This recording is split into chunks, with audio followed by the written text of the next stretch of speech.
LPG ചരക്കു നീക്കം തടസ്സപ്പെട്ട സാഹചര്യത്തെ നേടാൻ സംസ്ഥാന സർക്കാർ. LPG വിതരണം തടസ്സപ്പെട്ടതോടെ സിവിൽ സപ്ലൈസ് കമ്മീഷണറേറ്റിൽ സജ്ജമാക്കിയ വാർ റൂം ഇന്നു മുതൽ പ്രവർത്തനം ആരംഭിച്ചു. LPG വിതരണം തടസ്സപ്പെട്ടതോടെ സിവിൽ സപ്ലൈസ് കമ്മീഷണറേറ്റിൽ സജ്ജമാക്കിയ വാർ റൂം ഇന്ന് പ്രവർത്തനം ആരംഭിച്ചു. കേരളത്തിന്റെ സവിശേഷ സാഹചര്യം പരിഗണിച്ച് വാണിജ്യാവശ്യത്തിനുള്ള സിലിണ്ടർ വിതരണത്തിലെ നിയന്ത്രണത്തിൽ ഇളവുകൾ നൽകണമെന്നാണ് ഓയിൽ കമ്പനികളോട് സർക്കാർ ആവശ്യപ്പെട്ടിരുന്നത്. ഇക്കാര്യം അഭ്യർത്ഥിച്ച് കേന്ദ്ര പെട്രോളിയം പ്രകൃതിവാതക വകുപ്പ് മന്ത്രി ഹർദീപ് സിംഗ് പുരിക്ക് മന്ത്രി GR അനിൽ കത്തും നൽകിയിരുന്നു.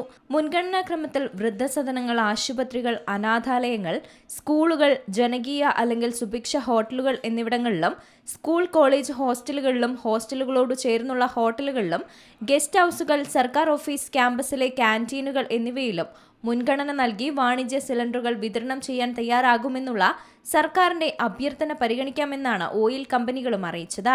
ഇതിലേക്ക് മുൻഗണനാക്രമത്തിൽ സ്ഥാപനങ്ങളുടെ പട്ടിക പൊതുവിതരണ വകുപ്പ് അംഗീകരിച്ച് ഓയിൽ കമ്പനികൾക്ക് കൈമാറണമെന്നും യോഗത്തിൽ തീരുമാനിച്ചിരുന്നു.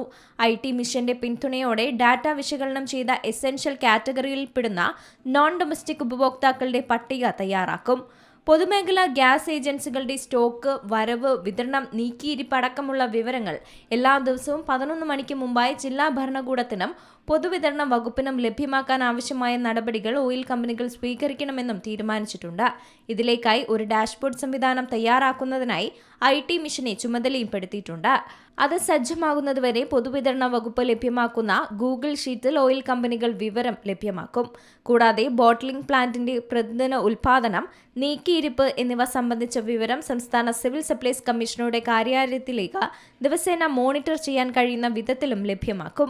പ്രൈവറ്റ് ഗ്യാസ് ഏജൻസികളുടെ സ്റ്റോക്ക് പൊസിഷൻ, വിതരണം എന്നിവ സംബന്ധിച്ച വിവരം എല്ലാ ദിവസവും താലൂക്ക് സപ്ലൈ ഓഫീസർമാർ ശേഖരിച്ച് വിശകലനവും ചെയ്യും.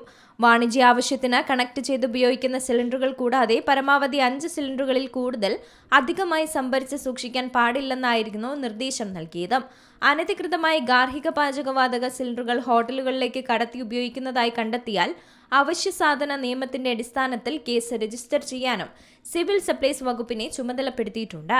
News desk C Malayalam news. ഏറ്റവും പുതിയ വാർത്തകളും വിശേഷങ്ങളും വിരൽത്തുമ്പിലറിയാൻ സി മലയാളം ന്യൂസ് എല്ലാ ഡിജിറ്റൽ പ്ലാറ്റ്ഫോമുകളിലും ലഭ്യം.